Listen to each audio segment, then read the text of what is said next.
শিক্ষাটা যদি আমরা ঠিকভাবে সাজাতে না পারি তাহলে পুরো দেশ গঠনে আমরা কিচ্ছু করতে পারবো না।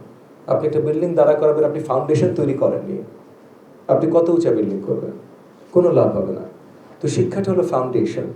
এই ফাউন্ডেশনের দায়িত্বটা আজকে আমরা এখানে যারাই আছি, শুধু আমি এবং মাননীয় মন্ত্রী মহোদয় না, আমরা এখানে যারাই আছি আমাদের সবার দায়িত্ব এই শিক্ষা, এই অবকাঠামো, যেটার ভিত্তিতে আমাদের দেশ সামনে দাঁড়াবে মাথা উঁচু করে, পুরো বিশ্বব্যাপী পরিচিতি নেবে, সেটার দায়িত্ব আমাদের। এটা খুবই খুবই গুরুত্বপূর্ণ দায়িত্ব। আমি বিশ্বাস করি একটা জিনিসে, আমি এটাকে বলি the 3 C's: curriculum, classroom, consistency. Curriculum, classroom, consistency, এই তিনটা জিনিস যদি থাকে, আমি মনে করি এগেন আরো অনেক খুঁটিনাটি থাকবে, বাট বড় দাগে যদি এই তিনটা জিনিস আমরা ভালো মাপের করতে পারি, কারিকুলাম যদি ভালো হয়, ক্লাসরুমে যদি সেটা শিক্ষাদানটা ঠিকভাবে হয়, এবং পুরো দেশব্যাপী যদি এটা কনসিস্টেন্ট হয়, যেন আমাদের দেশে 27টা ভিন্ন ধারা আছে, মাদ্রাসারই 5টা ভিন্ন ধারা আছে, ইংলিশ মিডিয়াম স্কুল আছে, বাংলা মিডিয়াম স্কুল আছে, টেকনিক্যাল আছে, অনেক কিছু আছে, এই সবগুলোতে আমাদের কনসিস্টেন্সি নিয়ে আসতে হবে। তাহলে কারিকুলাম, ক্লাসরুম, কনসিস্টেন্সি, এই তিনটা জিনিস যদি আমরা একসাথে উন্নয়ন করতে পারি এবং ধরে রাখতে পারি, আমি বিশ্বাস করি সামনে বাংলাদেশ আমরা আসলেই সেই শক্ত ফাউন্ডেশন তৈরি করে দিতে পারবো, যেটার ভিত্তিতে মাথা উঁচু করে আমাদের দেশের জনগণ পুরো বিশ্বব্যাপী দাঁড়াতে সক্ষম হবে। আমরা প্রাইমারি এডুকেশনে পরিষ্কার দেখছি যে ভাষা এবং গণিত, যে দুটো জিনিস সবচেয়ে বেশি গুরুত্বপূর্ণ আগামী শিক্ষার জন্য। শিক্ষারও তো আবার ফাউন্ডেশন হয়, শিক্ষার ফাউন্ডেশন কি? ভাষা, গণিত, এই দুটো। তো এই ভাষা এবং গণিত দুটোতে আমাদের প্রাইমারি এডুকেশনে আমরা দুর্বল।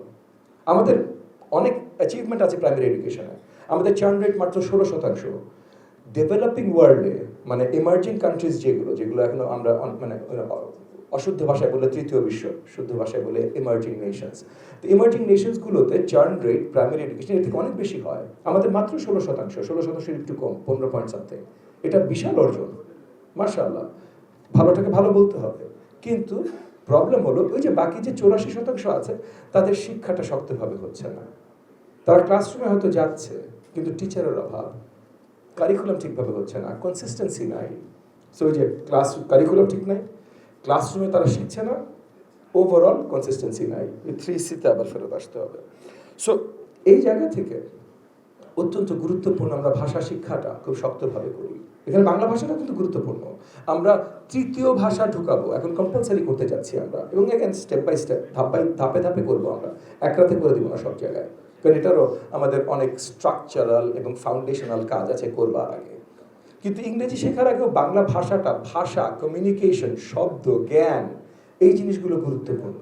তো এই শিক্ষাটা অত্যন্ত গুরুত্বপূর্ণ, এখানে ফোকাস আনতে হবে। এখানে যদি কারিকুলামে চেঞ্জ প্রয়োজন হয়, আমি এবং মাননীয় মন্ত্রী মহোদয় আমরা আলোচনা করেছি, এবং আগামীতে হয়তো আমরা টাস্ক ফোর্স গঠন করব। আমরা মন্ত্রণালয় আপনাদের সাথে আলোচনার মাধ্যমে এমন জায়গায় যাব যেখানে ভাষার কারিকুলামটা যেন আমরা আরও শক্তভাবে গড়তে পারি। কিন্তু যেটাই করব আমরা আপনাদের সাথে আলোচনার মাধ্যমে এবং সময় নিয়ে সঠিকভাবে। হুটহাট কোনো কিছুতে আমি এবং মাননীয় মন্ত্রী মহোদয় দুজনে একজনে বিশ্বাসী না।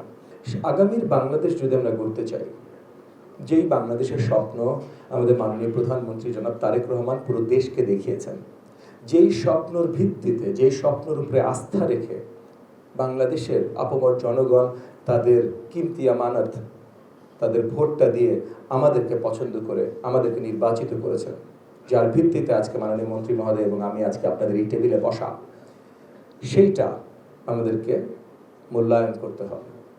তাদেরকে যে শপথগুলো মাননীয় প্রধানমন্ত্রী জনাব তারেক রহমান দিয়েছিলেন, সেগুলো ফুলফিল করতে হবে।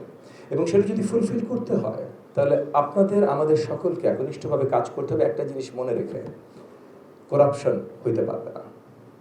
বিগত দিনগুলোতে প্রত্যেকটা দপ্তরে, আমরা জানি আলাদা করে পয়েন্ট আউট করানোর কিছু নেই, প্রত্যেকটা দপ্তরে আমরা ইনস্টিটিউশনালাইজ করে দিয়েছি করাপশন।